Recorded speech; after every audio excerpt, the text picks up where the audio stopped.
നമസ്കാരം. സുഭാഷിതം ചാനലിലേക്ക് നേരിട്ട് സ്വാഗതം.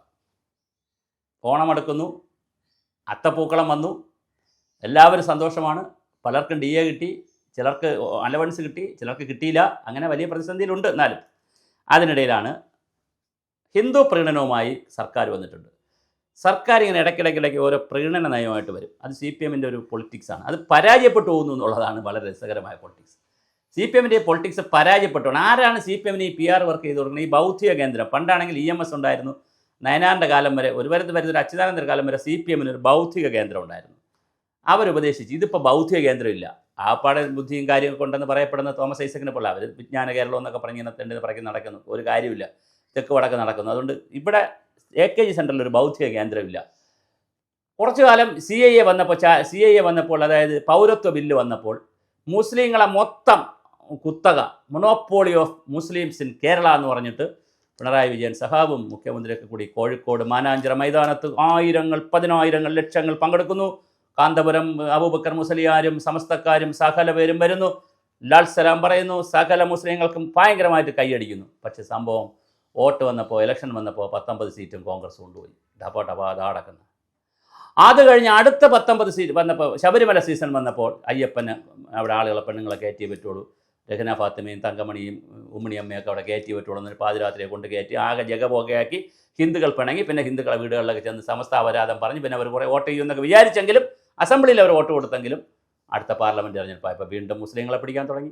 സമ്മതിച്ചില്ല, ഹിന്ദുക്കൾ സമ്മതിച്ചില്ല, വെട്ടി. ആ പാർലമെൻറ്റ് തെരഞ്ഞെടുപ്പിനും രാധാകൃഷ്ണൻ ചേലക്കരയിൽ ഒഴിച്ച് ബാക്കി വരും ജയിച്ചില്ല. 19 പേരും കോൺഗ്രസ് കൊണ്ടുപോയി. ഇപ്പോൾ ഇത് അടുത്ത തിരഞ്ഞെടുപ്പ് വരുന്നു. അപ്പോൾ മൂന്നാമതൊരു ടേം വരാൻ എന്താണ് അടുത്ത പ്രീണനം? അപ്പോൾ അയ്യപ്പൻ കൊള്ളാം.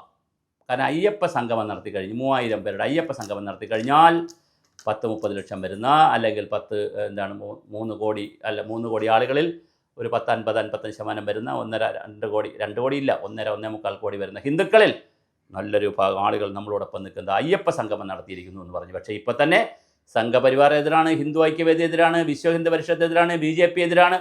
എല്ലാവരെയും പിണക്കിക്കൊണ്ട്, എല്ലാ ആളുകളെയും പിണക്കിക്കൊണ്ട് ഒരു അയ്യപ്പ സംഗമം വരികയാണ്. എന്തിനാണിത് നടത്തുന്നത്? അയ്യപ്പൻ എന്തിനാണ് സംഗമം? എന്താണ് ഇതിലൂടെ ഉദ്ദേശിക്കുന്നത്? സമ്മേളനം നടത്തുമോ? അതേ പൂജ നടത്തുമോ? പ്രശ്നം വയ്ക്കുമോ? എന്താണ് ഇതിലൂടെ ഉദ്ദേശിക്കുന്നത് ഗവൺമെൻറ്? എന്തായാലും 10-3000 പേര് വരും. ഗവൺമെൻറ് വിളിച്ച ആൾ വരും, പാർട്ടിക്കാരെങ്കിലും വരും, തൊഴിലുറപ്പുകാരുണ്ട്, ഒരുപാട് ആളുകളുണ്ട്, കുടുംബശ്രീക്കാരുണ്ട്, അംഗനവാടിയുണ്ട്, ആശാ വർക്കേഴ്സുണ്ട്. ആരെ വിളിച്ചാലും വരും. പിന്നെ അവരുടെ സ്ത്രീകളാണ് ഈ അയ്യപ്പ സംഗമത്തിനും പുരുഷന്മാരായിരിക്കും വിളിക്കുന്നത്. അപ്പോൾ പുരുഷന്മാരും ഉണ്ടല്ലോ. ആരെ വിളിച്ചാലും സഹാക്കളായിട്ടുള്ളവർ, അവരെ ബന്ധുക്കളെ വീട്ടിലുള്ളവർ. സഹാക്കൾക്കല്ലേ പാടില്ലാത്തുള്ളൂ, സഹാക്കളെ വീട്ടിലുള്ളവർക്ക് ഇതൊക്കെ ചെയ്യാമല്ലോ. പിണറായിയുടെ വീട്ടിലുള്ള വൈഫും മോളും കൂടെ അമ്പലത്തിൽ പോയില്ല. അപ്പോൾ അതുകൊണ്ട് അത് കുഴപ്പമില്ല. എന്താണ് ഈ അയ്യപ്പ സംഗമത്തിൽ ഉദ്ദേശിക്കുന്നത്? ഇതുവരെ പുറത്തു വന്നിട്ടില്ല. വാസവ മാഷേ, നിങ്ങളൊന്ന് പറയും, എന്താണ് അയ്യപ്പ സംഗമം? ഒരു നിവർത്തിയില്ല നിങ്ങളെക്കൊണ്ട്.